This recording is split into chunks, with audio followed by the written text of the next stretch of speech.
Hey, welcome back to the Real Estate Excellence Podcast. Today's guest has not even been an agent for 2 years, but is making waves. She has a background in marketing in her previous career. Her production has simply trended up for 18 months. She has been in the business, climaxing with 5 units sold in September. She'll correct me if that is wrong. She has had a great start to her real estate career, and today we will find out what this amazing real estate agent is doing. Let's welcome from Damascus, Syria, and now calls Jacksonville home, Natalie Zaher to the show. Thank you, Tracy. Thank you.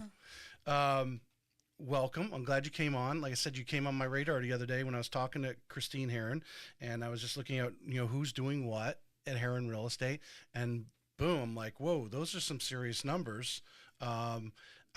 Did you, when you jumped into real estate, we'll find out how or why in a little bit, but did you ever see yourself at this level already and having this success so soon? So soon, no. Did I see myself as successful? Absolutely.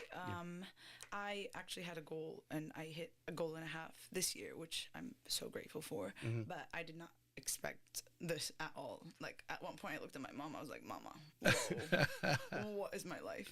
Well, one of the challenges, because you're at that production level, actually sort of beyond, if I can't claim my number reporting system is perfect, but it gives me a great idea. You've gone beyond what a lot of agents start to reach that lid where they start to need help. Are you still doing everything yourself, or are you getting some assistance? I do have a TC, a transaction coordinator. I have some buyer's agents, so I do have a coach. So no, not by myself. Okay.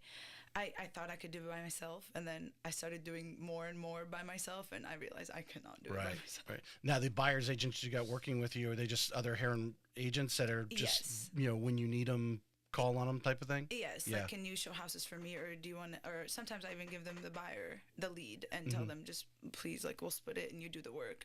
And that has worked very well for me. Good. It's so important. It's one of the important topics we talk about all the time on the show is finding the right brokerage. Right. So we'll dig into that in a little bit. I want to take a 30-second commercial break though, so I get this out of the way so I don't forget. Remy Graphics. RemyGraphics.com do these great, as if you see their logo, got the show logo. You have a nice hot pink one in your bag there for you, but they'll do these laser engraved gifts, and she'll do one-offs. So if you want to, whether it's a mug or any of the other things you want to put, John and Sally, welcome to St. Augustine.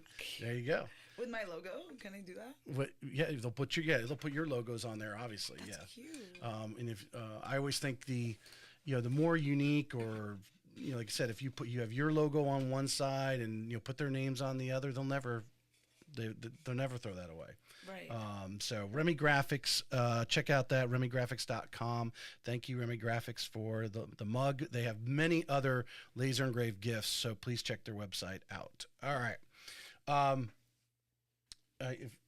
I'm reading your bio there. You live in Damascus till you're about 9. Yes. What brings your family to the States at that time? Our future, education, jobs. Syria is corrupt, and so my family, along with many other Syrian families, migrated to America ages ago. My family just so happened to migrate in 2006, and I moved here. My dad was already moved here in 2003. And then... So I've had somebody on it. I try to remember. I think it was someone... they're going to come to me, but from Cuba. So Dad goes in advance gets through the immigration part. Does he become a citizen? Then he's able to bring you guys over? As soon as he gets through the visa process and then gets his green card, then he can bring us as long as we're under 18. Okay. So he was able to bring my sister and I, because we were under 18, but was not able to bring my mom. And at the time they split, so he had no relation by law with my mom other than the mother of his children. So then in 2012, my mom came because she had papers done by her sister 13 years prior to that. Good. It's a whole... And Mom came here to be close with you guys. Yeah, of course. Yeah. And we've been here ever since. So tell us a little bit, because it's just a curiosity for me. When I traveled to other countries, to what is America what is the United States to them, right? Because I think, would you agree, many Americans undervalue what of a lot of things we have here? Yes, it is to everyone all around the world. I have been all over the world, and to absolutely everyone I've talked to, America is the land of opportunities. Yeah. So everyone does understand that.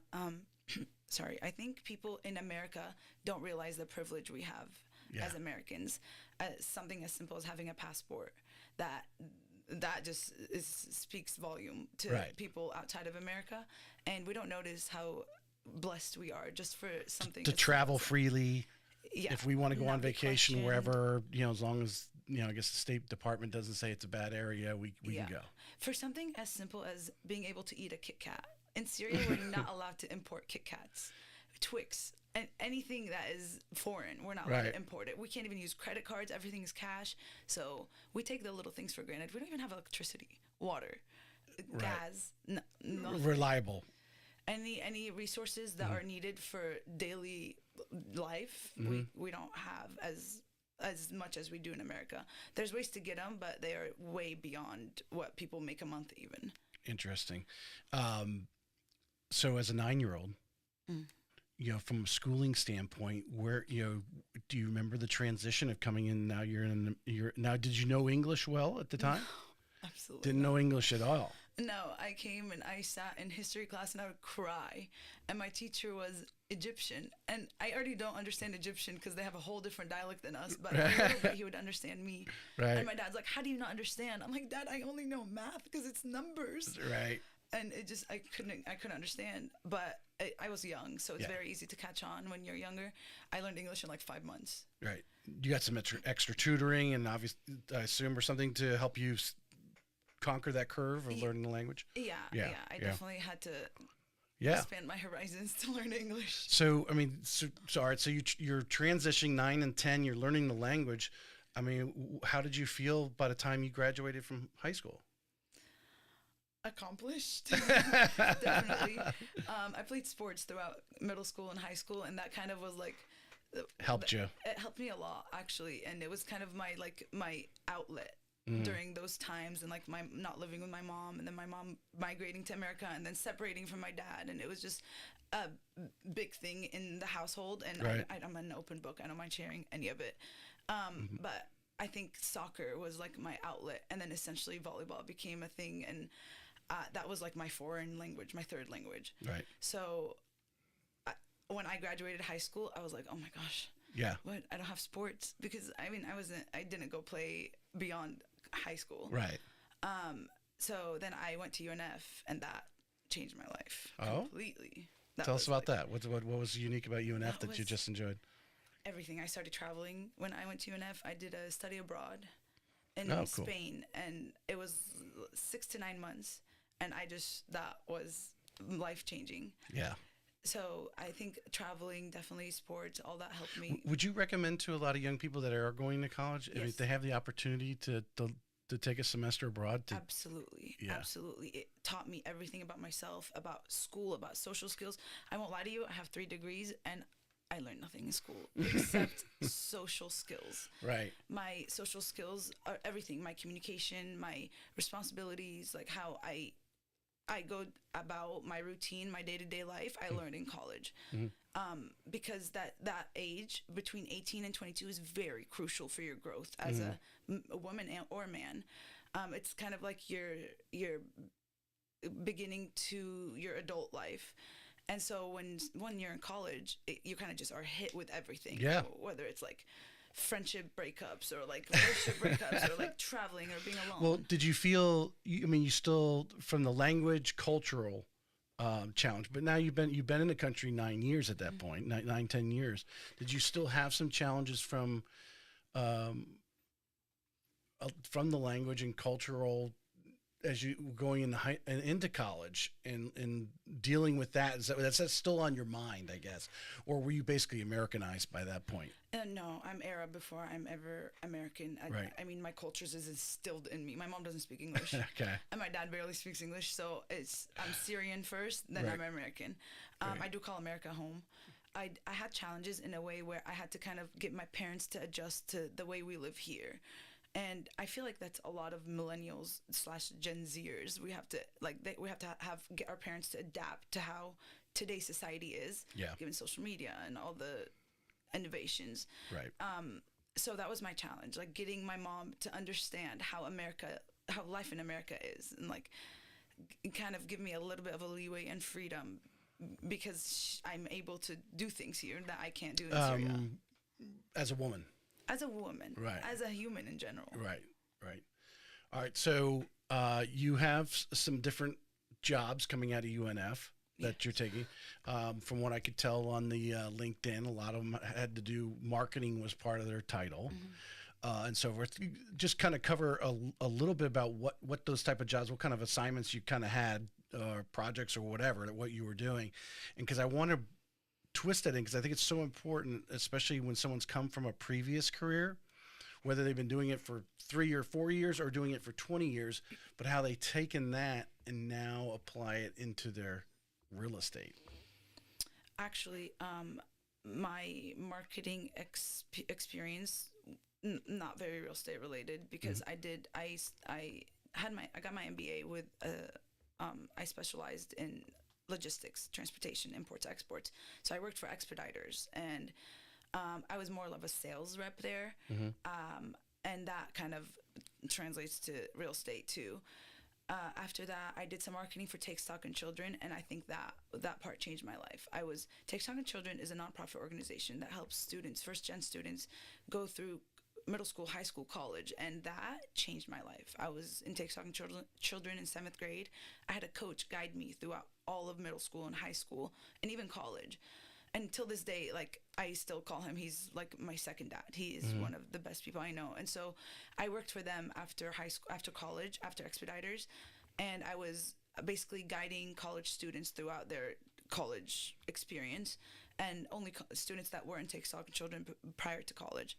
So why would someone what kind of student joins this organization? Or first gen minorities, basically. So I was Arab, low income family, and I mean, I am Arab, and I was in 7th grade. So it fit the criteria, and you have to uphold a certain GPA, and I was a nerd. So, and then I worked for them, and I had the opportunity to help others.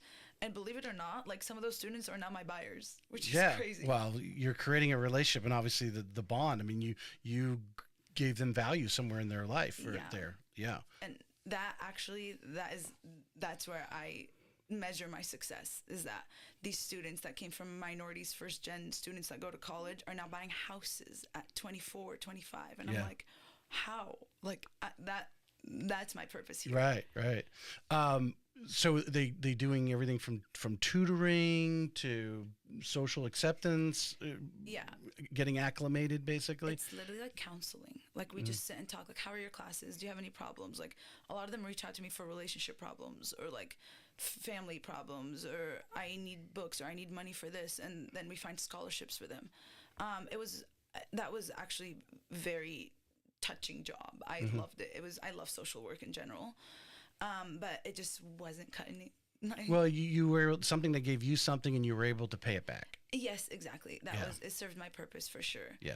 And then I went into tutoring during COVID.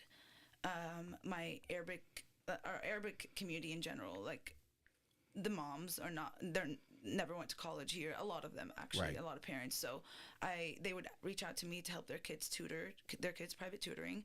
And then I got more kids and more kids and more kids. And I'm just such a kids girl. I love kids. So the more kids I got, the more I was like, let me open a tutoring center. And then I went kind of to open a tutoring center, and I had all planned, the business plan, like hire tutors part-time, and I can do part-time. I had over like 16 kids at this point, and I couldn't go to their houses anymore. Doing a lot of Zoom type calls. Never Zoom, actually. Never. No. Oh. That's what added value to my job, is that I go in person. Right. And so that's why the moms felt comfortable, the kids felt comfortable, and I developed such a great relationship with the children, and I treasure that so much. Yeah. Till this day, they like support me, and they're so cute. And then that fell through. I was like, you know what? Let me do real estate. So all right. So Rhonda said, what crosses in front of you that triggers this thought of, let me look into real estate? I've always wanted to do real estate. I feel like everyone's always wanted to do real estate. That's what everyone says. And then essentially I quit Take Stock in Children. And then this tutoring center fell through, and I was like, I need something stable. And I'm kind of like the head of my household in my house, so I don't have a choice. Well, that's a big jump, right? Yeah. I mean, it sounds like you have the entrepreneurial self-employment spirit in you. Somewhat. But being the head of, if you're more or less the head of the household, to jump into real estate on a commission-only basis, what gives you the confidence? Oh man, I can talk to a wall. And I did not realize I have this much confidence when I started. I'm not gonna lie to you. Right. Until people started telling me, you're so confident. And I'm like, I am? And then I realized I am confident. Yeah. And I take that in the most humble way, and I say it in the most humble way possible. I have the ability to talk to anyone. I'm not afraid to talk to people. And that is very crucial in this industry. I don't need you to buy from me, to be honest. I just, if you like me, that's enough. Does your confidence come from the fact that you came to this country, didn't know the language, right? You had to overcome some obstacles to succeed. And the fact that as a young person, you've had some successes, whether or not you consciously are thinking about going back, oh, I graduated from high school, I should feel good. It's just you accomplished them. And each of those things were steps in your just natural portray or just your presence in front of people. Is I've done this stuff. I came here and I didn't even know how to speak the language, and now I'm graduate from your high school, and just these things you've accomplished in your life. I would imagine, as someone who's grown up here, I've lived here my entire life. I don't know how many generations. I don't know even how far my parents ever went back in the genealogy, but obviously we've been American. So it's just, we don't even think about it. Like we were talking about earlier, you actually had to think about it. You had to, the cultural differences and learn those things and realize, I think personally, I don't know if this is true or not. The fact that as a woman, you really didn't have a lot of power or things, where here the door's wide open, you can do whatever you want, and you see that door wide open and you're going for it. Oh yeah. I think my confidence stems from zero fear of rejection. I don't care if you say no, it's no until it's a yes. You're gonna say no now, but why? Right. When you tell me your why, we're gonna change those. Like, you tell me why no, and then we'll take those reasons and make them better, and then it'll be a yes. Well, because you have a sense right through that is, well, maybe they're no to this particular house or something, but they're not no to Natalie. Yeah. Because everyone wants to buy a house with Natalie. Oh, absolutely. Everyone wants to sell with Natalie. Everything. One of my clients told me everything I touch gets sold. and like they made me a whole mug about it, and it was a flask. It was really cute. That's cool. But no, I say that with all humbleness, and I think that is very important to always remember that. Essentially, I started somewhere too, and I always remember where I came from. I always remember my roots. I always remember that my success does not measure who I am, but how I react to it does. And that's very crucial in this industry, because people get cocky, forget to be humble. Have you ever seen this book? I have not. The Power of Passion and Perseverance. And okay, so she studied what grit is. Okay. Passion and perseverance is, the power of passion and perseverance. Grit meaning, you've struggled and you've gotten through it. You needed to learn the language, you did it, right? And I'm sure there's other things in your life, but so I'm putting together I'm creating a talk about this based on my conversations with a lot of the great agents, because I don't know any of them that don't have grit. Some of them, their stories show they have greater grit than possibly others, just because you've gone through bigger obstacles than others, right? Stayed true to it. So my little thing is, I call it in my talk is, I'm going to help you create your LLC, not your limited liability company, but I believe that people with grit they love what there's some passion, a love in what they're doing. So they're sticking to it. Right. And then there's a little bit of laughter when you get kicked in the face or someone said no to you or that kind of thing. And then obviously the fourth thing, the C, being consistency. You're doing something consistent. Right. You keep doing it and keep doing it and keep swinging the axe until the tree falls, right? Right. So I'm going to turn that into some question for you. If you can, I didn't prep you for this, but in the LLC part, the love, what have you found that you love about real estate that just, when you get up in the morning, you're like, hey, I get to go work with somebody, you know, what is it that you just love doing in real estate? Reactions is what I love. I love when I see buyers go into a house and say, this is it. And I see it. I see, like, you can see it after a while. Like, you go into a house, and like, and then they go into another one, and then the one they love. I found it. I'm not kidding. One of my best friends even did it. He parked in the driveway, and he was like, this is my house. And I was like, oh. Hadn't even seen the inside yet. No, he just parked in the driveway. Yeah. And I had it actually last weekend too. They walked in the house and they were like, this is it. This is it. This is everything we dreamed of. And that part is beyond what I can explain to people. Like, watching my friends that are between 20 and 30 years old living the American dream as Arabs coming to America with immigrant parents, and then buying a house, having an asset. This is what they work their whole lives for. That is, like, I'm proud. I'm so proud. In Syria, how does explain the part in Syria? What, I mean, are they able to buy real estate, or how does it? What's the typical situation? Because obviously this means a lot to you. Yeah. So explain to our listeners why it means so a lot. It's a third world country, essentially. Yeah. Like, everything is grandfathered in. So, and we come from a village. One side of my family comes from a village, the other side from a city, and both areas, it's so hard to buy real estate. Our, like, ancestors own lands and, like, farms and stuff like that, and so those are passed down to generations. But if you translate that to dollars, it's nothing. So in a lot of situations, they never actually own it. You're living on your uncle's land or your grandfather's land, and, like, it's passed down. Or like a lot of our parents do own land, and they essentially live from it, but they keep it because once you sell it and it translates to dollars, you convert the currency. It doesn't, like, it's not worth it. It's not worth selling it. Just keep the asset. Well, I mean, have you seen like the unique thing here was going on, obviously, when interest rates were lower, where people were moving from community to community locally because the rates were low. They're like, oh, they're 3%, so we can just move over here. We're closer to our friends. Exactly, we like the amenities over we're not there. Losing anything. That doesn't happen in Syria. Oh, no. Yeah. No, absolutely not. There. Yeah. I'm not gonna lie to you. I don't even know how the loan process works in Syria. It's just hard money for sure, but who gives it to who or how, I'm not even sure. It's real estate is not big, and it's not a thing in Syria like it is in Dubai, or it's in other countries and cities in the Middle East. Well, because one, there's limited amount, right? And we're not developing. There's a war. Yeah, these things are going on, and there's, you know, like you said, the families have lived there for hundreds of years, you know. Here in the United States, my dad was born in New York. My mom was born in Tennessee. We lived I grew up in Massachusetts.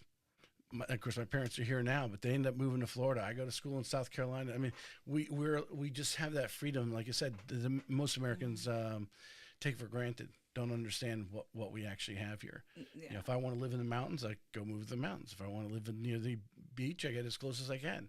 Close as I can afford. Right? Oh no, in Syria is where we're gonna live that we're not gonna get bombed in. Yeah, that's the privilege they have there. Like, oh, let's go to city because Israel doesn't bomb there. Not to get political. Yeah. So that's your love. All right, now you've only been doing it for 18 months. So I don't know if you've had this. I mean, a little more than 18. I think it said a year, 9 months. Or something. Is that, am I right? It's a year and a half. Year and a half? The way you say it is like I'm a child. Like, no, 18 months 4 days and 3 hours. Well, the laughter, and I use this, and I might change this term in my talk because I've been talking about. To me, when I'm challenged or when I feel, you know, God throws at me an obstacle, right? Now, in maturity of my life, I actually laugh a little bit. It might be internally, but like I'm laughing like, okay, all right, what are you trying to tell me today, right? What direction are you trying to direct me? What is it that you made me forget to do this, or whatever obstacle comes up. big or small in our lives. In real estate, I imagine when you got started, everything wasn't perfect. I mean, but I mean, you ramped up quickly, but there had to be, I imagine there had to be a day or two there where you're like, am I doing the right thing? Have you had that? I know you've had pretty good success, but I never doubted it. You never doubted it. But maybe I'm too new to doubt it. I don't know. Well, I was thinking about this question and asking you, and if because you've only been doing it for a year and a half. Have you had? But there had to be something, like when the first no that you had. I mean, or maybe a hostile client where you're like, oh, I'm being tested, right? And just kind of laugh through it. Have you had a situation like that? There's this thing that I have. It's this theory I have that literally everything happens. All bad things happen in threes in real estate. Mm-hmm. So every time that's true in life, but yeah, but in real estate, every time one bad thing happens, two more happen. And it's just the first time it happened was last April. Actually, I had a client. I was selling a house, and then I found the buyer, and the seller just needed to get out of that house. He could not afford it, and my buyer was cash. Let's go. Right. Last minute, it perfect falls through. Situation. Last minute, he just I cannot put the money in right now, and it falls through, and that was my first punch in the face. And then that same day, my client, I was under contract for a new construction, and my client was like, actually, no, I don't like the house that's on the street, or it's on the corner lot. Right. She didn't like the lot it was on. She's like, I need to back out. And then I am fighting for my life and her deposits. Yeah. And then the third thing was some other deal fell through, and it was an off market deal. And I was it was a wholesale deal, and wholesale deals, I don't know if you know, but is a lot of money. And it's not even the money I'm worried about. It's the fact that I worked so hard for this deal, and it fell through. And that was just 3 punches. I literally went to within a day, 20, not even 12 hours. Oh wow! I was like, what? Who eyed me today? I went to the river in San Marco and I cried. And now I look at it, I'm like, now you're laughing. Are you kidding me? I cried over people and deals. Right. But that's exactly what I was looking for. Yeah, but that's a rookie thing you do. You cry over a deal falling through. Well, even the most experienced agent is going to have some emotion, especially in 12 hours, to have, because I think people underestimate agents, or not underestimate, the work you put in to get that buyer and seller where you think you're at the goal line, you think about you're ready to score. Yeah. And all of a sudden, like you said, the guy, the markets have changed. I don't want to put that kind of money out right now. Can I tell you something? The whole cliche, one door closes, another opens, or whatever that stuff is. As soon as these happen, the next week, I got a birthday deal, the seller and the buyer, and 1.4 million volume. And that was God. I'm not kidding. That was God. I prayed for that. Yeah. And so now every time something bad happens, I'm like, yes, something better is coming. Let's go. There you go. Yes. Yeah, that's what I'm talking about. That's grit. That's grit. He's lining something. I mean, no, I'm taking away the faith part of it. That's 100% part of it.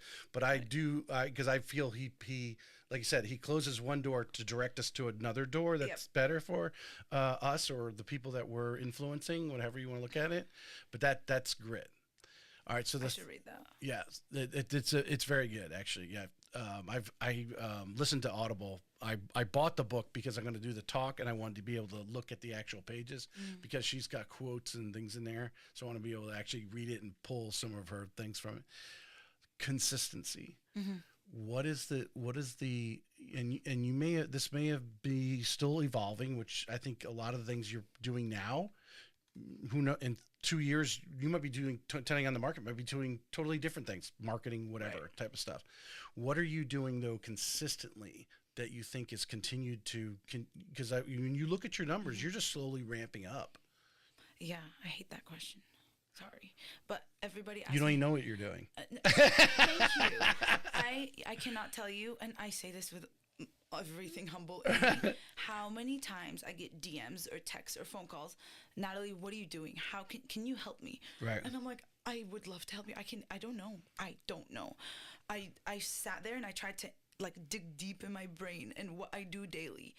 I just talk to people. I talk to anyone and anything, and I don't even have to talk about real estate. Let's just have a conversation. Right. And I love listening to people's stories.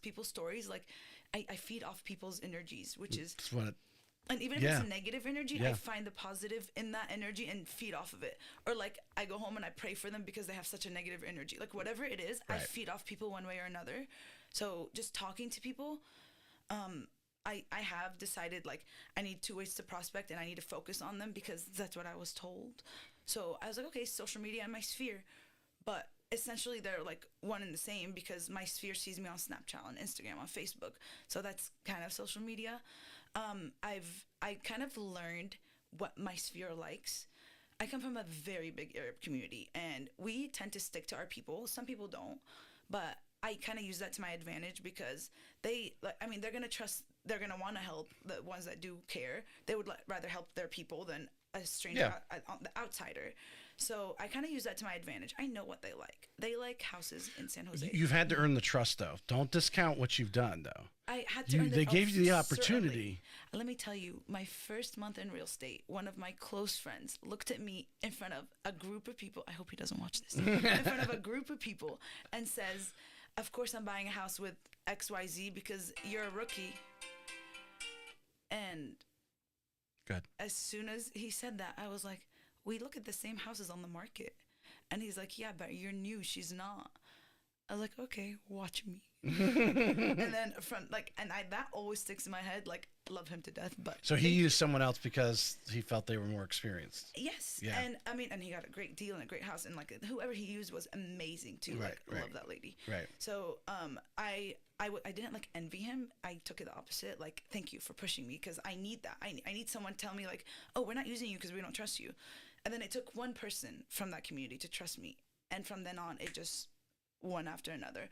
And like for very good reasons, because had I done a bad job with the first one, then. Well, something has to be happening from the standpoint. We talked about your Arab community, and we can get more in details of it, which anyone can do in their circle of influence. Right. I think obviously some bonds are better than others. I mean, just because you live in a community doesn't mean you're bonded, but because Agreed. you all came from Syria and you have that bond. You've treaded over the same turf, where Right. the cultural that kind of thing goes on. It might be a little bit stronger than others. So, but that only gets you in the door. Once you screw something up, you could spoil the whole basket, because all of a sudden someone goes, "Oh my God, that Natalie, stay away from her. That's a train wreck." Yeah. You've had to earn that. And obviously these people are giving you glowing reviews or obviously talking within the community. Have you, because this is going on behind the scenes. Have you used Natalie? Right. You got to use Natalie. Have you used her? Yeah, I've used her. Oh my God. Okay. Then I'm going to use her. You're making me analyze now. I do. You're right. It goes beyond everybody's back, right? They're not just going, oh, Natalie's from Damascus. I'm from Damascus. I'm going to use her. They're like, okay, she's from Damascus. I'll talk to her. But you've earned that. Now you actually have to show yourself. I do go. I mean, to me, it's simple, but to others, and what I've heard is I do go above and beyond for my clients. Mind you, I work 24 hours. Like I'm telling you, someone texts me at 1 a.m., I'm working at 1 a.m. My clients want me up at 8 a.m. That's the love and the passion that you have now. And I never dread one bit of it. I never was a morning person. I don't dread working at all. If I'm going to show. Is that why we had to start at 11:30 today instead of 10? No, I had a meeting at 10. 10 is early. I'm like 10 o'clock. I'm meeting. Okay, fine. But I do go above and beyond. I answer texts like this. Right. I answer emails. I treat $100,000 deal like I treat $2 million deal, because essentially the person who is putting in $100,000 is everything they have, and the person who's putting in $2 million, that's also everything they have. So to them, it's big deals, and to me, it's a big deal. So let's take that and let's turn it in, because obviously, you had to learn how to do what you do, as a real estate agent, right? So you go and you say, hey, I'm going to get into real estate. Did you go talk to someone, or did you just go find some place to take the course? I'm not lying to you. I would talk to people in Canada, talk to mortgage No. brokers I'm talking from you're now. I'm going back in time. Yeah. You say, hey, I'm going to go into real estate. Did you just go find where you're going to take the test, or where you're going to take the course, or did you talk to some real estate agents? Yeah, I messaged one of my real estate friends from like high school. I used to play soccer with him, and I was like, "Where did you take your test?" He said Watson. I was like, "Okay." So I did it online. I failed my test 6 times. 6 times I failed the test because I hate studying. I hate books. I just don't believe that they get me anywhere. not reading books, but like studying books, memorizing. And I didn't learn anything from the course, even though whatever. So I did pass it the 7th time, and it measured no excellence in my career. All right, so you have you go to Watson. They're obviously trying to recruit you because that's what they do. I did online. It was like COVID. So you stayed. Oh, okay, so you stayed out. So what? You need to find out where you want to hang your sign, right? I mean, where you're going to hang your business, your business at. Where do you find out that information? What do you do? One of my friends, I was at one of my tutoring gigs. I was tutoring the child, and her cousin looks at me and she's like, Natalie, did you start real estate yet? She'd already like kind of put in a word for Herron. Oh, and I was like, no, I have so much going on. And she's like, come with me to showings tomorrow. I was like, yeah. And she's like, come with me. So we get up, we go to Maya the next day. That was in February. She's like, what do you think? I was like, oh my God, this is so fun. What do you mean you just walk around pretty houses all day? And yeah, they don't tell you go to Moncrief too. We're into Maya. Of course I love it. And she knew what to do. Have you had that house yet where you're going to do an open house and you go in there and it's like, it's not even clean? Oh, absolutely. Yeah. And it's not clean. It just smells like dogs. Yeah. And no, now I keep candles in my car actually because it's very helpful. Right. All right. So you have this friend. Yeah. And obviously she takes you out, which is great. Takes you over to Herron. What was it about Herron? Did you even look at any other brokerage, or you just like? I looked at Keller. You looked at Keller. Keller Williams, and they wanted an arm and a leg, and I was like, I don't have money. I'm not giving you 30% of nothing. Like, so when I went to Herron, they showed me the numbers, and I was like, okay, well, I mean, I'm just starting, and why not? I was very hesitant about it being a smaller brokerage because I'm like, what if I don't learn? What about the training? Right. Turns out, because it's a smaller brokerage, they have more attention on you. It's like it's like putting your child in a small elementary school. Like the teacher's always paying attention to you. Right. Classroom size, small, 10, 12 students or whatever. Yeah. Yeah. So I think the 206th person. Now we're at like 500 something. Christine told me that they're pushing 600. Yeah. That's amazing. Yeah.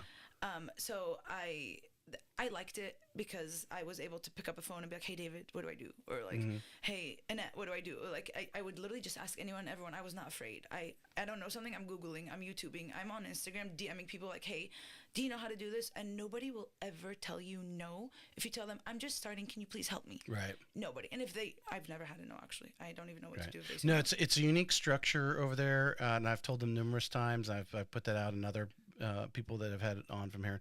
It's a unique structure that they have over there, the way they have the 6 owners, but most of the owners it's sweat equity that they put in, and the sweat equity is what you're getting from them, the value that they're pouring in, being available, doing the trainings that kind of bring value into the brokerage. Because if anyone's going to stay at a brokerage, it's because they're giving them value of some point. If they're not giving value, you're going to look at somewhere else. Yes and no, because at the end of the day, it's not the brokerage that makes you as an agent. Your brokerage does not make you. Being in a healthy environment, yes, I agree, but let's be real. Well, that's a good way to put it. Healthy environment. I like that. I go to that office once a month. So like realistically, the office does not really matter. The brokerage does not matter as much as the people in it. As long as I'm getting the help I need, I'm getting the training I need, I'm staying.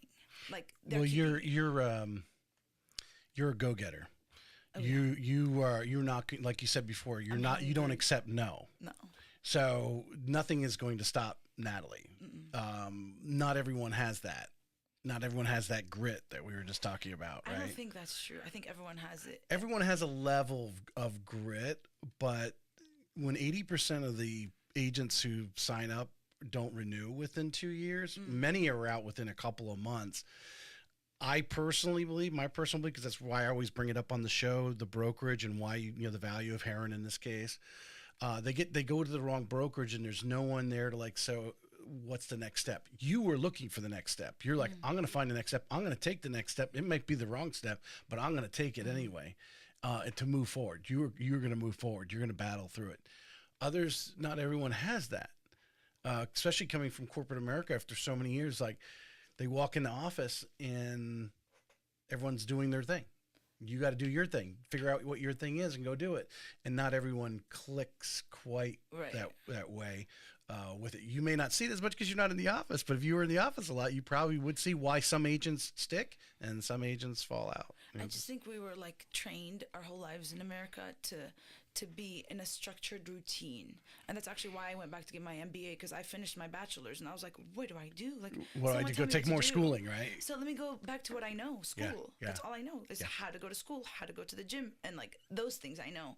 I don't know how to find my passion and go after it. They don't teach you how to pay your taxes in college. No. They don't teach you how to open a bank account or LLC, or they don't teach you anything about relevant like life activities, daily activities. They teach you how to do y equals mx plus b. Like, I hope that your kids will probably be hopefully the generation, because there's so much out there, you know, online, YouTube, whatever. There's people that are learning high-paying skills without actually going beyond high school. oh my goodness. And you know, whether it could be editing, you know, videos, whatever it is, there's jobs out there that someone, again, is consistent, likes doing it.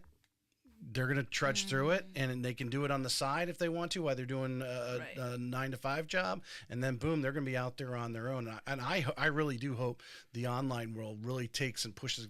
I think there's so too much many emphasis on college, and then people go into a large amount of debt and so forth doing it. It's just not worth it. I know, understand. It's now a 4-year period of maturity, if you call it that. It's, well, they're not 18, they're now 22 coming into the workforce. Like, yeah. I agree. Yeah. And also, I have 3 investors that are, one is 20 and the other 2 are 21, and they're consistently buying houses and flipping them, and they're not even using their own money. There's so many ways to become successful. They're go-getters. They're out there finding it, and they took some time. All that stuff's online.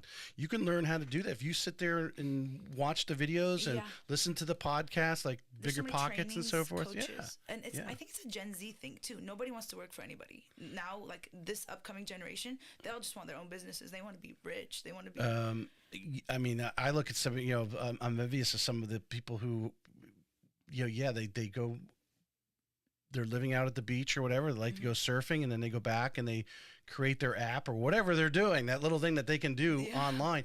And, you know, I went to, there was a company here that I was using for the show for years, really 3 years. And they're like, oh, we don't want to do it. And what they found is what they were doing, the guy working from home in the Philippines does actually a better job for me now. And I pay half as much, you know, and it's because of what they're doing with the technology, with the AI and everything out now, you know, editing the videos or cutting the reels, which will come up on Instagram of you and so forth. Right. Those are being cut by AI. They're going in and they're it's already figuring out what you're saying, and that's a good reel. All right. Yeah. So it's made that job, someone who's getting paid highly for that. Now they got to learn something bigger and better. Right. What's the next thing out? Right. So, I hope that really changes in the next generation as far as the kids go. I certainly will. I think it certainly will. Mentors. You had this particular woman that obviously led you to Herron. Was she a mentor? Did you team up with somebody, or somebody over there that became a go-to person? We have a mentorship or they were already program. Intimidated by you from the get-go, so they didn't want to. No, honestly, I didn't believe in splitting my shares with anyone, because like I just didn't believe it, and not being selfish or anything. It's just my hard-earned income, and I'm gonna keep it. Right. So I did not choose to opt into the mentorship program, although it was very much out there, and like it was very pushed on to all the agents in a good way. Like they want to help. Well, us. you gotta retain agents, and if they're not successful, you know. Right. Yeah. And that measures the success of your brokerage, essentially. But I just chose to talk to random people you don't even know. Like I got to the point where I was talking to people from like Selling Sunset to get information and ideas, and I can't explain to you how many people or who I talked to, like people that were like just beyond anything I even thought I could reach. And I'm like, okay, well, you're answered. Okay, hello, help me. And nobody says no. Right. I would, even like when I was working a transaction, I would tell the selling agent, because I was on the buyer side mostly last year. I would tell the selling agent, hey, I'm kind of new. Please like guide me through this, and we can get this deal to the closing table. And almost every single time. They're like, of course, like, why not? Yeah. You want to get the deal done? I want to get the deal done. Of course. And everybody kind of wants, in a way, once you tell someone, please do me a favor and help me, everybody kind of wants that, like a part of your starting point, because essentially you're going to be successful and you're going to remember those people. And I remember every single one of them. Right. And like that, I'm so grateful for. Well, did you feel the recent changes through the summer now? So you've been in it a year, and all of a sudden now we have these changes where you got to get a buyer's broker agreement. Oh yeah. You know, obviously how you're, you know, talking to a seller is changing. So even the person who's been sitting there for 5 years, they've got to learn some new tricks. Yeah, I think a lot of older agents that have been in the game 24 years plus are kind of taking a step back from real estate because, one, our society has changed. Real estate has changed completely. The way you talk to people has changed. The way you sell, the way you buy, almost everything has changed. And I mean, kudos to them for sticking for 24 years. But I just think there's a new way to do things, a new generation. And I remember when I first started, there was so much hate about Gen Z and millennials, like taking on social media and Instagram. And like, look, they dress in that way and they go in front of the camera. They think they can sell. Well, yeah, that's how I get like 45% of my business is Instagram. Right. And that is how I sell. And it's not, it's just using what I know. And that is the prospecting I chose to do. Well, and kind of where I was leading with that question is it's kind of leveled, not to say leveled the playing field. There's obviously people that have more experience than you in negotiating and so forth because of the situations they've had. But now those people are sitting there in the same classroom you are and learning about this buyer broker agreement because they've never done a buyer broker's agreement before, or now you're learning how other people are doing their listing agreement and how they're approaching the whole compensation thing and going on. So you've leveled that playing field, which, you know, and throughout real estate, it's going to continue to change. You know, different things come on, you know, different laws, whatever. You know, this is just the latest thing, which I think the strong will be stronger. I agree. As this goes on here.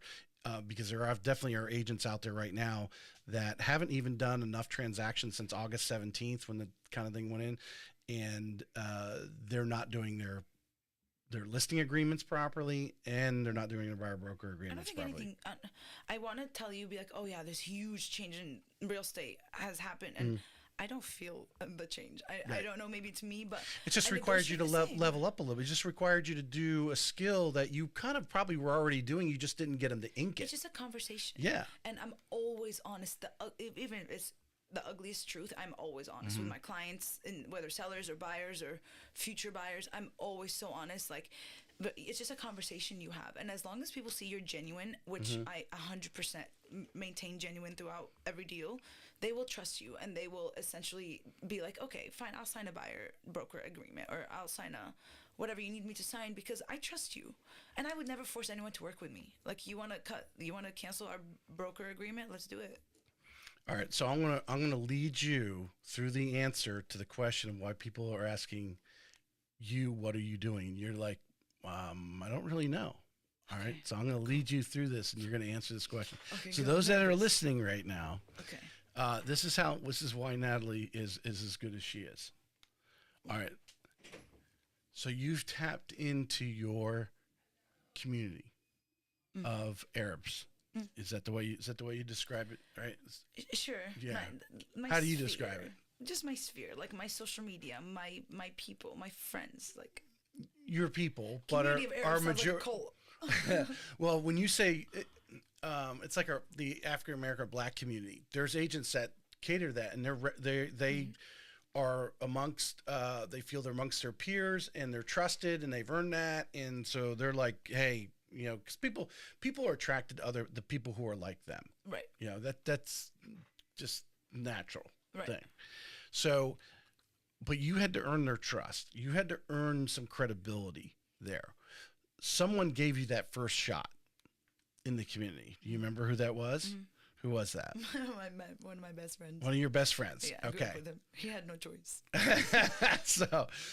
So you get that first transaction. But now you could say, hey, to everyone, hey, yeah, whatever this gentleman's name is, I helped him buy his house, and you start. So now you go in, and now you said you used Instagram. That's where you're getting most of your business. Well, why is that? are you getting truly random people from Instagram, or are you getting people that are a like mind of all the friends and you in that circle? I get exactly who I target. Yeah. I target specific audience on my social media, and that is who I get my business as my clients. I've just found I can't explain it to you. Some one day it just clicked. Like go do this, and then you're gonna get this. As long as So how do you target that? Because that would be a question. I'm sure someone who's not like an Instagram pro already doing what you're doing. right. When you say hey, I get who I target. How do you target someone on or Instagram? Tell us exactly who are you targeting, and what are you doing to target them? Okay, for example, I targeted the Nepalese community. I had 5 closing with The what? Napoleon from Nepal. Nepalese, yeah. Okay. From Nepal, Nepalese. like, okay. Nepali. That's how I would say So it. they're like close to India, like Right. the whole community. I targeted them because my eyebrow lady, shout out Sushila, I was talking to her about real estate because I'm Right. always on the phone over there. Right. And she's like, Natalie, what do you do? And I was like, real estate. So one of her employees, I took him on showings, and we went to like 7 showings, and that was the beginning of real estate. And she wasn't pre-approved, but I was like, it's okay, I'm gonna try. She tried to get pre-approved and did not work. So, but what did she do? She liked me, and that's all I need is for someone to like me. I don't want you to buy from me. Right. And likes me for very good reasons. I'm genuine. I'm nice. Like I'm not gonna screw you over. So she referred me to someone who referred me to someone who referred me to someone. I closed all 4, and I'm very generous when I get referrals. Like I'll get you a gift because that's sweet. You gotta take care of the yeah. I mean, And so I kind of targeted that side of it because I know what they like now. They love new construction. So I would go to new constructions and be like, 4-2, and they're giving $50,000 in flex cash. Beacon Lakes, come on over, guys. Right. So I would target that. I would market that, even though I don't have a buyer that, and then I close. All right. I'm going to define target here from the standpoint. Obviously, this was a physical target. It's someone in your eyebrow or nail place that you're going to, right? This is a physical person, so you're talking to them. But how do you target? Are you targeting in Instagram? Is there something you're doing special in Instagram? Yeah, people want to see your face, not the house. Right. So what I do, I try to show my face all the time. I try to interact all the time. I target most of my clients from Instagram are millennials or Gen Z. Like it's our kind of from between 20 to like 40. That age group is huge on Instagram right now. And they're constantly scrolling because it's just what it is nowadays. And so they are able to buy because those are the people that are transitioning to other phases of their lives, of marriage or new jobs or just out of a divorce. Bigger life changes more rapidly than that period Exactly. of time. Yeah. So I tend to communicate with them. Like yesterday, for example, I posted a video saying, hey, like, do you guys think staging a house is important? And then I explained what staging a house is. And it's like, I put yes or no. And then like so many people replied and was like, oh, well, staging a house might not be important. And like people would reply, not just answer to the polls. Right. So that's kind of how They're an active viewer. Yeah. It sounds like you're targeting or trying to draw out that response, which then triggers the algorithm. Yeah. Hey, she's got people who are actually responding and being social on social media, right? Right. And then that's one way I target those people. I target my Arabs through social media because I know what they like. I know where they like to live. I know what kind of ceilings they even like to have. I go to those houses. I make videos in those houses. I post them, and I kind of like, I hate to use the word dumb it down, but I kind of dumb it down like 5 bedroom, 3 bathrooms, this much and this many square feet and X amount of dollars. And I like put it very bold on the video that I take and I post, and I get some random person who's almost every single post I post. I get someone like, hey, where's this? And then I tell them, I'm like, who's looking? And I'll be like, oh, my uncle. I'll be like, oh, wait, I'm going to send you another one actually right next to it. It's so nice. Do you think in your generation, your age group, because they're following you, they're seeing these things, and they might either already bought from you, maybe they're not even in the market, but whatever, they're still following you. But they are more apt to react when asked to in the social media. In other words, respond to a poll and etc. Yes. Yeah. Interacting with them. It's so important on Right. social media. And I talk to the camera like I'm talking to you. And I had to build confidence for that. But it comes natural now. And sometimes I forget it goes on social media. Like people would see me in the street, be like, "Oh, I like your video." I'm like, "Oh, you saw that?" Remind me afterwards. I want to show you something on Instagram. Yeah. That I want to show you somebody that's doing something I think you could do very well. Yeah. Because I think my age group, who remembers when there wasn't even cell phones and email, let alone a computer. Oh, you're young, Tracy. Yes. Yeah. Come on. So we scroll through social media. We may watch the video. Now I respond because I have the shows on social media. So I'm responding as much as I or hearting, liking, all that kind of stuff. But a good portion, especially the older group, isn't necessarily, they might be watching, but they're not interacting. They're not being social on social media, right? Where your group, your age, 10 years before and after, they're more apt to engage and have a conversation, whether they know you or not. Depends. Depends how you present if they like it. you. Depends how you present it. Yeah. If I'm going to go on there and be professional, nobody's going to reply to me. Like if I'm going to read from a script, be robotic, nobody wants to hear robots. We hear on the news, we hear in classrooms. We don't want that.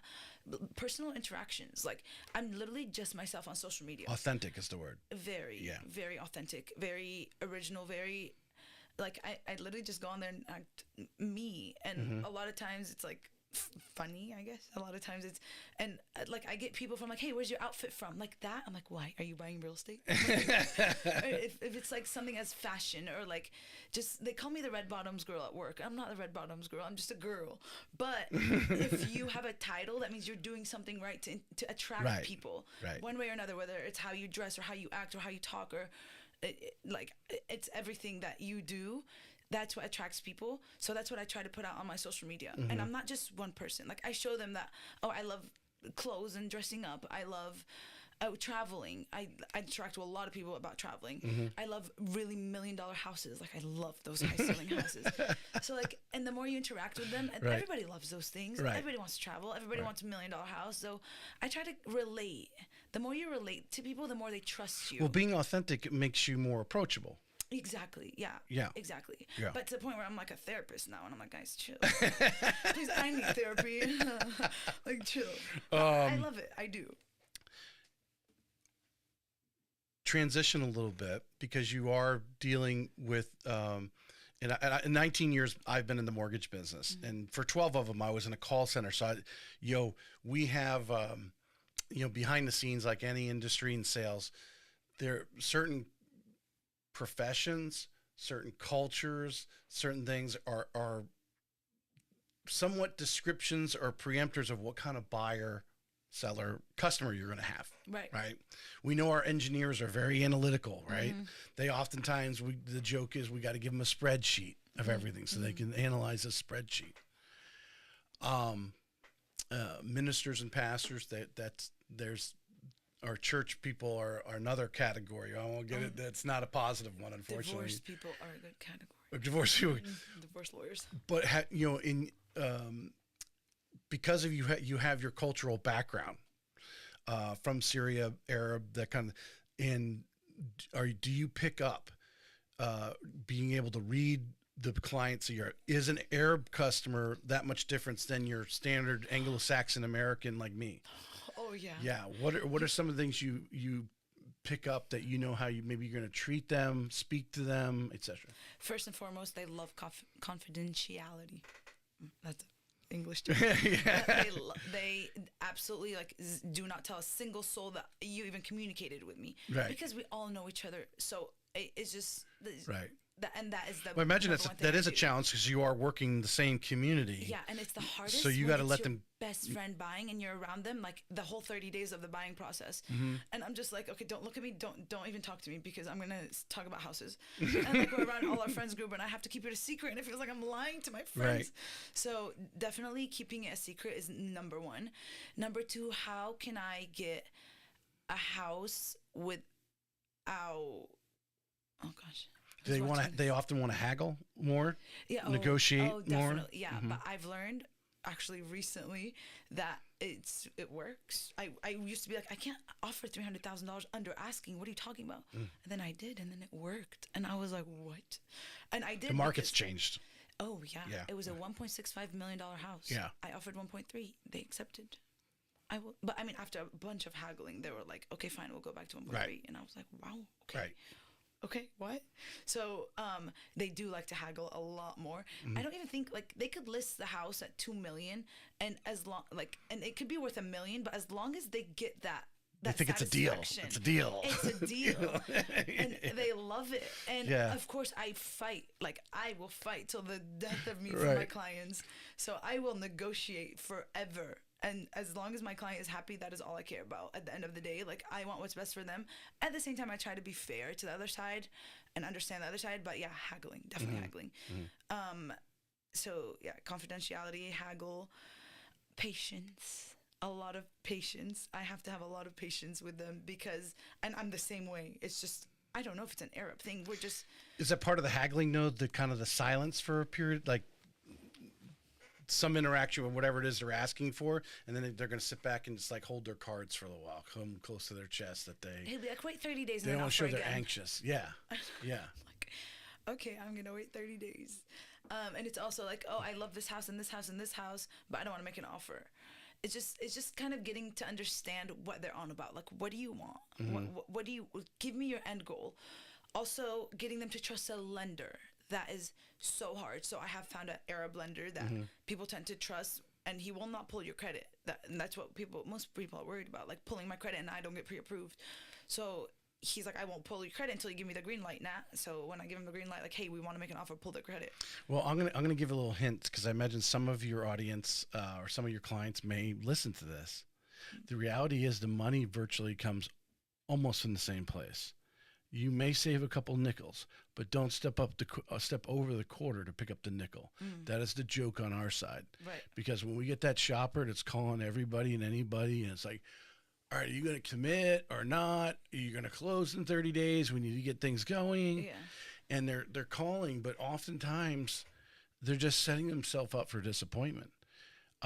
What I always recommend, well, I say to the buyers, and this is maybe something as a real estate agent who's listening right now, or you may take, you're recommending this gentleman because he gives those things that you talk confidentiality, obviously, and so forth. But he has his pricing, but he's reliable. So he as far right now he's good. That so hey, I'm good with this guy. He's always given me great service for all my previous people. Right. Go with him. The reality is every lender. Obviously the quality of service is the individual, right? That person's giving good quality, but the pricing is the pricing that's set by the company. We have, as a loan officer, we have a little bit of leeway, whether we're going, but most loan officers just give you the house because we get paid the same. Right. It doesn't matter if we discounted a half a point or whatever we're allowed to do. We don't want to be beat by a rate. The reality is this: they can go and shop everybody till Sunday and get a quote. Bring it back to that lender. 9 out of 10 times that lender will as I'm sure this person, take it to a manager and say, hey, this guy needs another quarter point, right? Needs an eighth in the interest rate, and they'll move forward. Beat it. Yeah, and they'll match and go. And that way they have the best interest rate and the best lender. Because I think they discount the lender and not realizing if there's going to be a horror story, you are going to wish you paid an extra eighth or quarter% in the interest rate in the end because of the stuff that could happen at the other end before you get the closing. And that's the preaching that I give anybody that's referred to. Just bring it to me. I'll go to management for you. It's no hair off my back. I'm going to. If they accept it, they accept it. I get paid the same. It doesn't matter to me. But I can give you this right now. It's what I'm allowed to do. It's the best I can do. Show me something better, and then I'll try to get a little bit more for you. Right. But that's and that helps both sides. That helps my clients. Yeah. I always work in their favor. I I'm never one to be like, no, you have to work with this lender, you have to work with this inspector. No, whatever you want, whatever is best for you, we're gonna do. If this inspector is just as good but is giving me $100 off, we're going with him. I'm loyal to my vendors, don't get me wrong, but at the end of the day, I work for the client. Yeah. And like Yeah. the client is my best friend for those 30 days, and I need what's best for them. Like, kudos to everyone working hard, but if it's not what's best for him, then I'm sorry, we're moving to another person. And I'm very honest. Like, I will pick up the phone and be like, hey, your rates just were not it, so we chose another lender. Even though I've done 30 transactions with him, and he's like, you know what, I respect you. Yeah. Almost every time when you're honest with people, they're going to tell you, I respect you, if they're mature. I've had some recently that, well, one came back to me because I was being truthful. I explained exactly what they shot. We're being aggressive on VA loans right now, so I knew what I was giving to him was super aggressive. Right. And another one hasn't come back yet. His game's not over yet, but he'll come back. But yeah, because he went to some mystery lender, and I'm like, dude, that is like way outside the boundaries. And your closing costs are like cut in half, like how? Yeah, just like what they're giving that. I said, dude, that's way out there, bro. You might find an eighth or maybe a half a point, maybe. But when they start going to a couple of points difference, nah, that's not happening. I need to tell them that the net sheet that they give us, the closing sheet that the lender gives you when you first go talk to him, is not what you're going to get at closing. Yeah.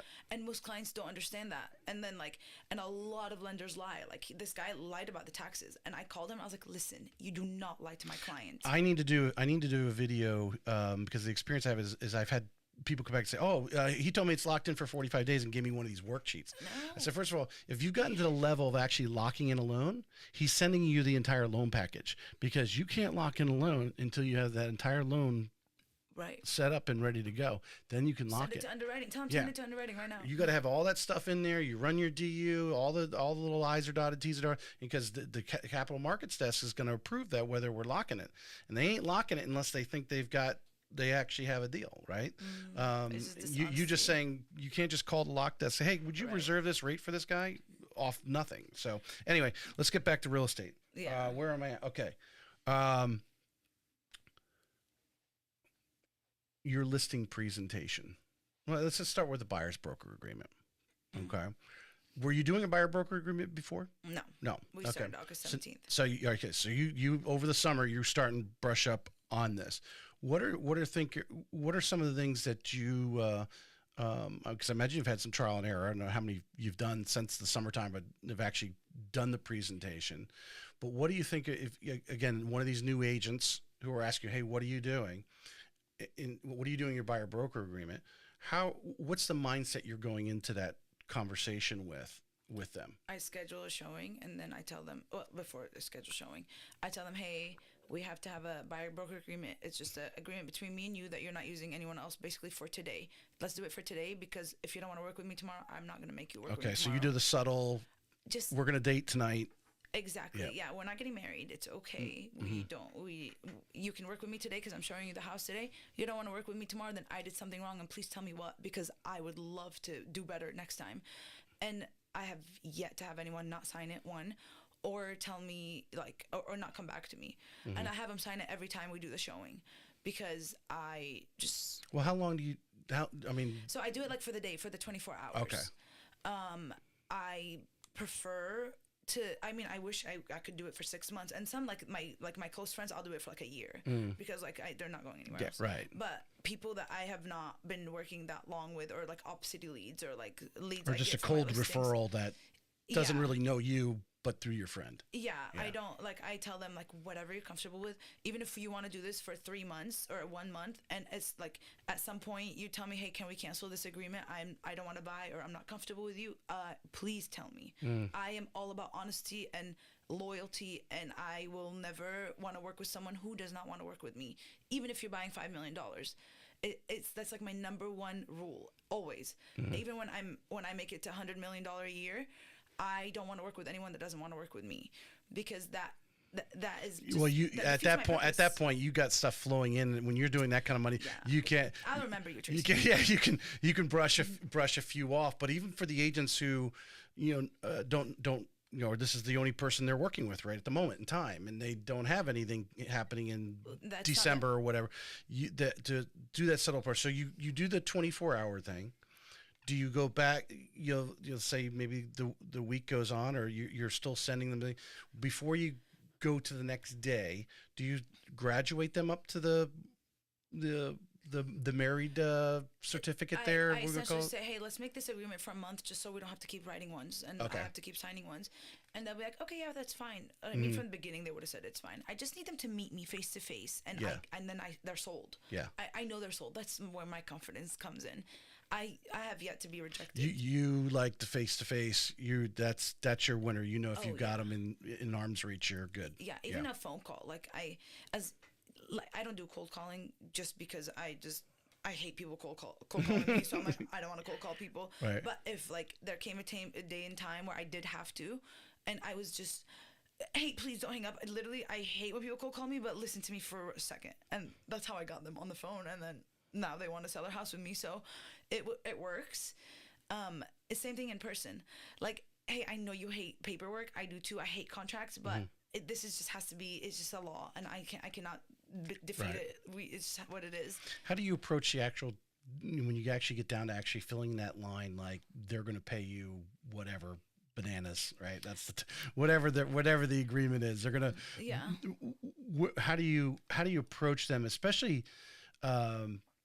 I think the mindset from a lot of agents, especially the old school agents, is they still want the seller to ultimately pay for it, right? No one wants to take it out of the buyer's pocket. They already got down payment and closing costs and all those things already. How do you actually approach that? I had an agent tell me that they were talking to another agent and said that this was the selling agent telling this agent that told me, the selling agent said, real estate agents don't get paid that much anymore. When they're really asking for closer to the 3% area, right? Actually, I started getting paid more. Yeah, actually, that's what everyone. A lot of people have told me that. Because now I'm like, well, listen, I've been working with this client for months, and they disagreed that you're giving me 2%. I want 3%. Yeah. And they're like, oh, I'm sorry, we can't. And I'm like, okay, well, let's kill a $600,000 deal over one extra percent. Yeah. And they're like, I'll take it to the seller.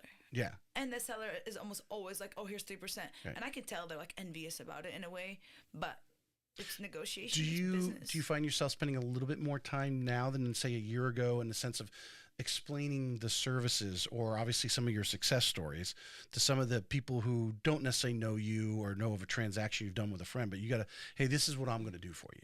No, you don't. I build.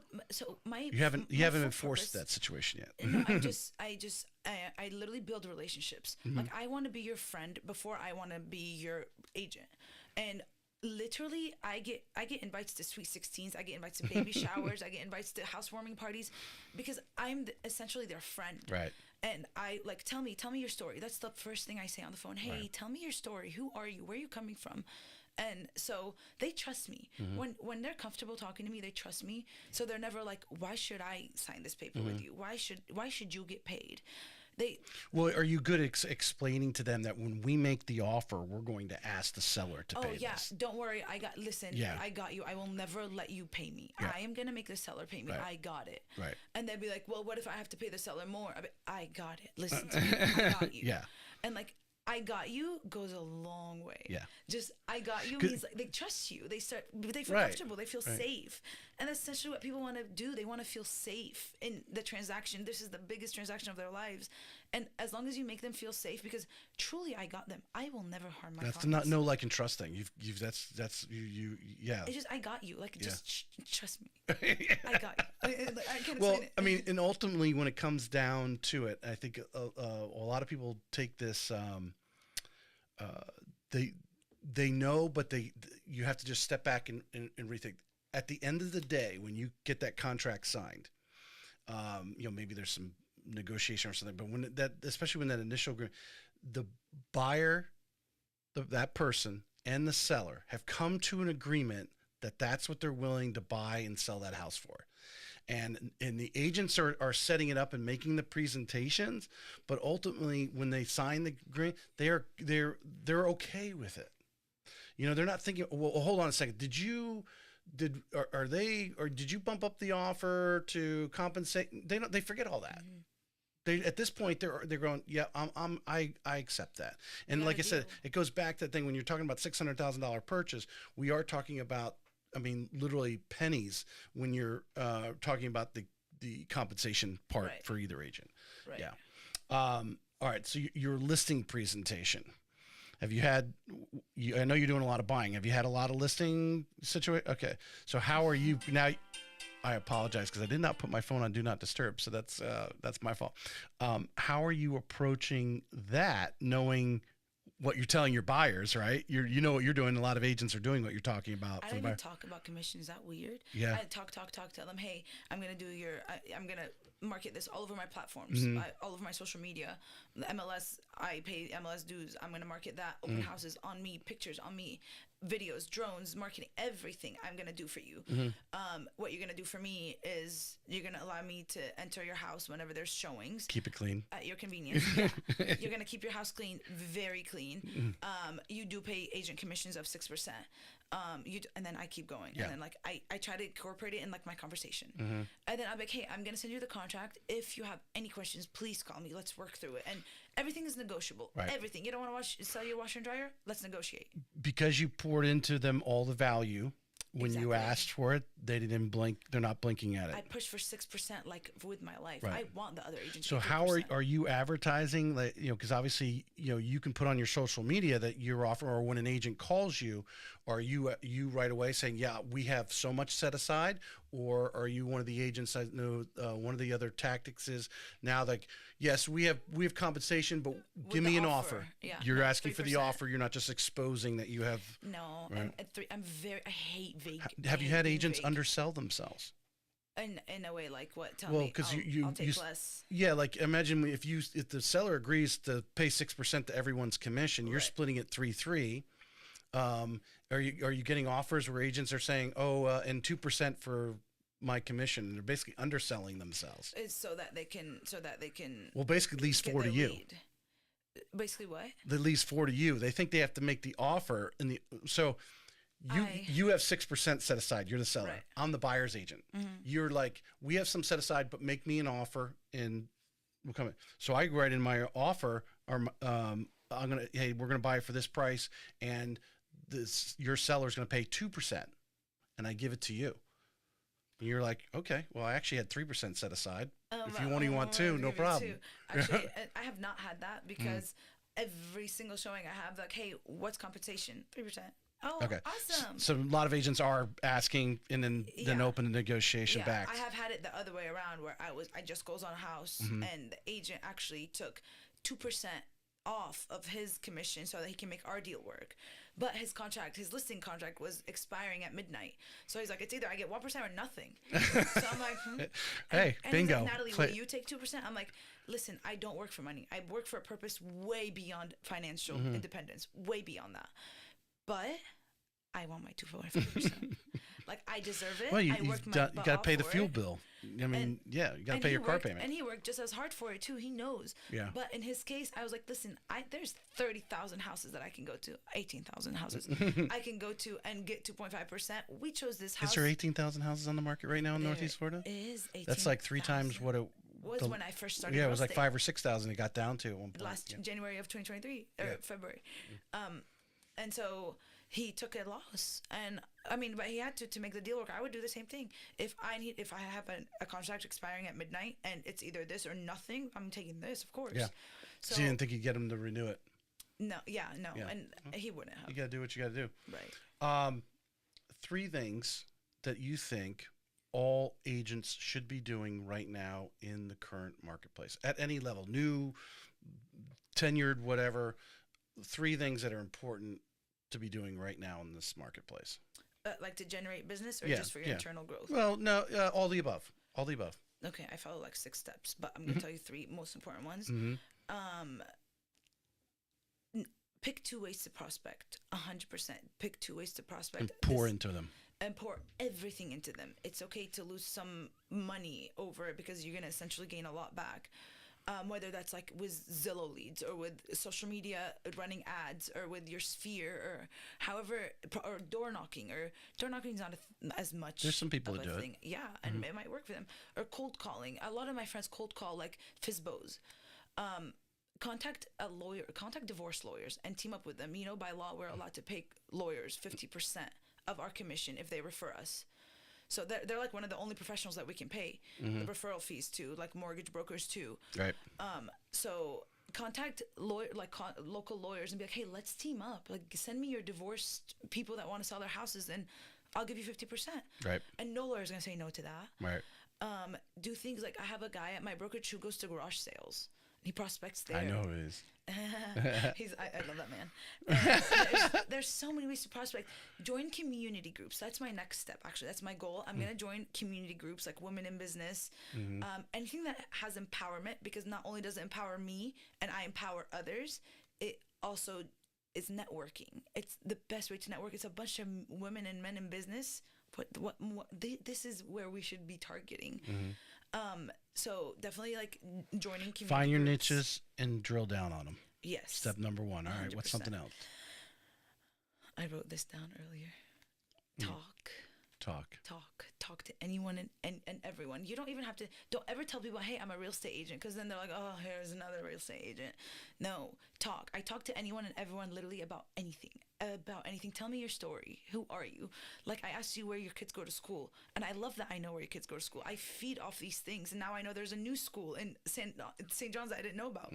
So, like, sorry to say this to the public, where your kids go to school. But well, there are so many schools that you don't, if you're not running over them, which Liberty Pines is actually off the beaten path. There's no houses around it. Yeah, but now someone tells me Liberty not Pines, directly. I'll be like, oh, I know where that is, actually. Yeah. So just talk to anyone, hear people out, because you'll learn so much from other people that you don't even know you're learning. And then you start taking that into your own personal life and experiences. That's how you relate to people, and that's essentially how you grow your network and your net worth. The third thing, I pray. I pray a lot. Prayers definitely go a long way. They have helped me cope with certain situations, and they have helped me move past and grow in certain situations. Yeah. So those are all very important. You said consistency. Yes, but people need to know what to be consistent at to grow. Definitely open houses too. That was like 4 things, but do a lot of open houses. I have a lot of business generating from open houses. We were just, let's stay with that. All right. My last question. Talk about Herron Realty. We touched on it just a few moments ago. That light's on the timer, so I'm gonna flick the light on. But I want you to talk about if someone was another agent from outside of Herron, whatever, said, hey, I'm thinking about changing brokerages. Why should they go to Herron Realty? Well, Herron provides, in my opinion, a healthy environment and a workplace where we can be comfortable. We have a basketball net in a basketball little court thingy in our office. Like they provide the most comfort possible. Training. We have training every single month, almost every single day of the week, maybe like 3-4 days a week, that is like targeted to help the agents grow. If you need anything, we have people that are there for paperwork, people that are there for marketing, people that are there for how to prospect. And so we have it all over there. We can I think there's some, and I want to differentiate, because I think I know what the answer is. You've got to have, when you say like training and so forth, I think a lot of business offices, and I imagine this happens in real estate all the time, is they say, oh, we're going to train on this, and they go in there and they got someone just winging it. It's not structured, or, it's like going to a sales meeting when there's no agenda and everyone's like, hey, how you guys doing today? Like, why are we here? Because like you said, you like to work, you don't go in the office too often, but if there's a training there and you're going to go there and you're actually going to walk away with a nugget, you might go to the next one. If you go there and there's no agenda and there's just somebody up there speaking, go, well, you guys ask me questions and that's how I'm going to train you, is you guys ask me questions and I'm going to answer them. They're not prepared. Well, they have professionals that come to training that know exactly what they're talking about, what they're doing. And honestly, I needed commercial training. I texted David. I was like, hey, I need commercial training. He's like, all right, next Tuesday. I'll set it up. Well, and then we'll have a class on it. We'll have a training meeting on it. Yeah. So anything that you feel like you need as an agent, as long as you just ask, they're going to provide it. And I assume that's like at every brokerage anyways. Like, I need training on this. Oh yeah, let me train you on this. We have just a comfortable workplace. I'm very comfortable there. It's essentially drama free since I started there. But also I stay away, so I'm not really sure. I'm speaking from my experience and myself. Like, I go in the office, do what I need to do, and leave. I need help. I pick up a phone, call David, and he may not answer me, but I'm gonna ring until you answer me, because I don't take no's. You always have someone essentially there for you because it's such a small brokerage. Everyone knows everyone. I did start with a group of women that we all started around the same time, and like we stuck together, and we have a group chat called Closing Queens, and we just talk in there about like, hey, how do you do this or how do you do that? And we all help each other and we motivate each other, and like, you don't feel envy. Nobody's in competition. And I like Herron because I'm competing with Natalie's last month, which is me, like my last month's stats. I'm not competing with anybody actually in this world, not just at Herron. And I like the lack of competition. Don't get me wrong, I like the motivation. I want to sit at the table with people that are millions of dollars of sales. I want to sit at that table. I don't essentially have to work at that brokerage to sit at that table because, again, I can talk to anyone and everyone, and they will talk to me because everyone that's doing better than you is going to give you advice. Yeah. No, there's certainly, there are women's groups around. I don't know too many men's group, but the women are more apt to do it, where literally almost every one of them is from a different brokerage, and they go and have maybe a happy hour or whatever, but they're talking shop.